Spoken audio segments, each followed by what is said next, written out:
எனக்கு அருமையானவர்களே, ஆண்டவராய் இயேசு கிறிஸ்துவின் இனிய நாமத்தில் உங்கள் ஒவ்வொருவருக்கும் என்னுடைய அன்பின் வாழ்த்துக்கள். தேவனுடைய பிள்ளைகளில் வாயில் எப்பொழுதும் இருக்க வேண்டிய ஒன்று துதிதான். அதனால தான் சங்கீதக்காரன் சொல்கிறான், கர்த்தரை நான் எக்காலத்திலும் ஸ்தோத்தரிப்பேன், அவர் துதி எப்போதும் என் வாயில் இருக்கும் என்று சொல்கிறான். துதிப்பதே செம்மையானவர்களுக்கு தகுதியானது. தேவனுடைய பிள்ளைகளின் வாயில் எப்பொழுதும் இருக்க வேண்டியது துதி. சில நேரம் நம்மளோட வாயில என்ன இருக்கிறது? சிலரை நான் பார்ப்பேன், சிலருடைய வாயில வீடி இருக்கும், சிலருடைய வாயில வெத்தில இருக்கும், சிலருடைய வாயில துர்நாற்றம் வீசும், சிலருடைய வாயில எப்பொழுதும் பொய், சிலருடைய வாயில எப்பொழுதும் புறங்கூறுதல். எப்பொழுதும் அவர்கள் முறுமுறுத்து கொண்டே இருப்பார்கள். யாராவது ஒருவனை குற்றப்படுத்தி கொண்டு, யாராவது ஒருவனை பேசிக்கொண்டு, கரகர பொறுபுரண்டி சொல்லி அவருடைய வாயில இருந்து கொண்டே இருக்கு. ஆனா தேவனுடைய பிள்ளைகளுடைய வாயில் என்ன இருக்குன்னு தெரியுமா? எல்லாவற்றுக்காகவும் ஸ்தோத்திரம் என்று சொல்ல வேணும். வாழ்க்கையில என்ன ஏற்பட்டாலும், என்னதான் நடந்தாலும், முதலாவது நம்ம வாயிலிருந்து வரணும் என்ன தெரியுமா? பிரைஸ் தி லார்ட், கர்த்தருக்கு ஸ்தோத்திரம். நன்மையில் மாத்திரமல்ல தீமையிலும், துக்கத்தில் மாத்திரமல்ல சந்தோஷத்திலும், சந்தோஷத்தில் மாத்திரமல்ல துக்கத்திலும், நன்மையிலும் தீமையிலும், இழப்பிலும் ஏமாற்றத்திலும், எல்லா சூழ்நிலையிலும் கர்த்தரை நாம் ஸ்தோத்திரம் பண்ண பழகி கொள்வோம். ஆமா, எனக்கு அருமையானவர்களே, தேவன் அதற்காகத்தான் நம்மை ஏற்படுத்தினார். தேவன் நம்மை சிருஷ்டித்ததுக்கு காரணம் என்ன தெரியுமா? கர்த்தரை ஆராதிப்பதற்காகத்தான், கர்த்தரை தொழுது கொள்வதற்காகத்தான், கர்த்தரை மகிமைப்படுத்துவதற்காகத்தான் தேவன் நம்மை தெரிந்து கொண்டார் என்று வேதம் சொல்லுகிறது.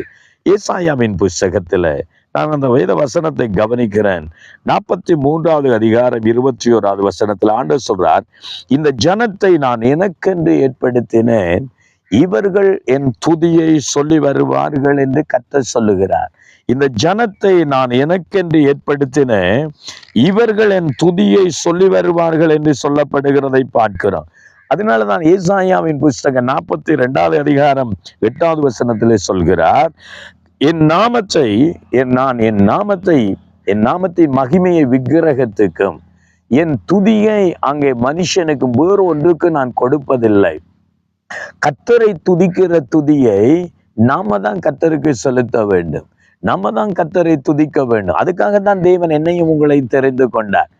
தேவன் இந்த உலகத்தில் பிசாசை முதலாவது சிருஷ்டித்தது, பிசாஸ் என்று சிருஷ்டிக்கவில்லை, லூசிபர் என்ற ஒரு கேருப்பை அங்கே தேவன் சிருஷ்டித்தார். அவனுடைய வேலை கர்த்தரை ஆராதிப்பதுதான், கர்த்தரை துதிப்பதுதான். அங்கே பலவிதமான இன்ஸ்ட்ருமெண்ட்ஸ்களோட கர்த்தரை ஆராதிப்பதற்காக சிருஷ்டித்தார். ஆனால் அவனோ கர்த்தருடைய துதியை தனக்கென்று எடுத்துக்கொள்ள தொடங்கினான். கர்த்தருடைய மகிமையை தன் பக்கம் திருப்பி கொண்டான். தன்னை தேவர்களை போல காண்பிக்க நினைத்ததினால்தான் அவன் மேலிருந்து தள்ளப்பட்டு விழுந்து போனான். அவன் லூசிபர் ஆகினான், பிசாசாக மாறினான். அதுக்கு பின்னாக தேவன் தம்முடைய சாயலாய், தம்முடைய ரூபத்தின்படி தேவன் மனுஷனை சிருஷ்டித்தார். எதற்காக தேவன் சிருஷ்டித்தார் தெரியுமா? கர்த்தரை துதிப்பதற்காக. தேவன் மனிதனோடு ஒரு உறவை ஏற்படுத்தினார். அங்கே பகலின் குளிர்ச்சியான நேரத்துல தேவன் தோட்டத்தில் வந்து மனிதனோடு பேசுவார், மனிதனோடு உறவாடுவினார். ஆனால் இன்றைக்கு மனிதர்கள் இதையும் இன்றைக்கு மறந்து விட்டு கர்த்தருடைய துதியை விக்கிரகத்துக்கும், தேவனுடைய மகிமையை வேறொன்றுக்கும் கொடுக்க பழகிவிட்டார்கள்.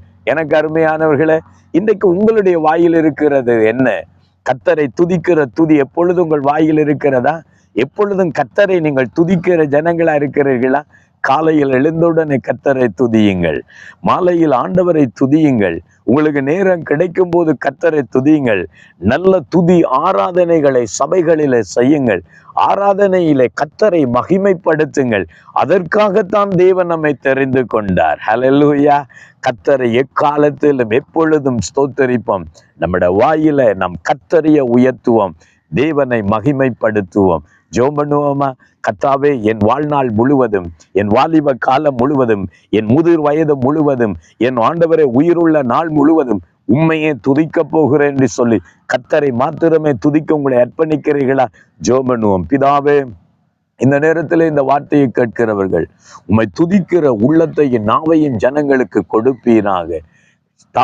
சங்கீதக்காரனுக்கு தாவீது சொன்னதை போல, கர்த்தரை நான் எக்காலத்திலும் துதிப்பேன் என்று சொன்னதை போல, எப்போதும் துதிக்கிற உள்ளத்தை, நாவை கர்த்தர் கொடுப்பீரா. சுவாமி, எங்கள் உள் வாயில் இருக்கிற முறுமுறுப்புகள், குற்றம் சாட்டுதல்கள், எல்லா அசுத்தங்களை நீக்கி போடுவீரா. நான் கர்த்தரை கம்பீரமாய் பாடட்டும். கர்த்தர் ஆசீர்வதிங்க. இயேசுவின் நாமத்தில் செபிக்கிறோம் நல்ல பிதாவே. ஆமென், ஆமென். கர்த்தரையே துதியுங்கள், அவர் மகிமைப்படுவாராக. God bless you.